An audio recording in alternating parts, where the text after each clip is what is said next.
sa tibok na nag-awit ang kataan.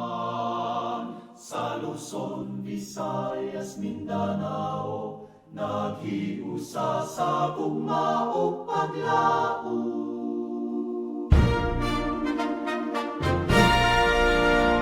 Sa kagabaryo ug kabayan, nagdanang ang kahayag sa Pasko.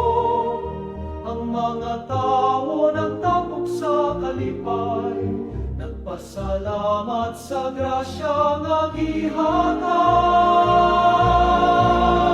Pasko sa tibok nasod, paghiusa sa tanang Pilipino, sa tradisyon sa pagtuo sa gugma. Ang Pasko magapadayon sa kasing-kasing.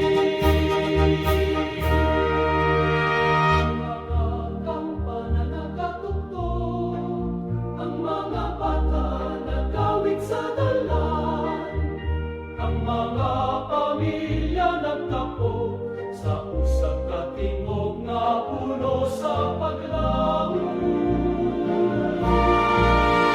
Pasko sa titibok nasod, paghiusa sa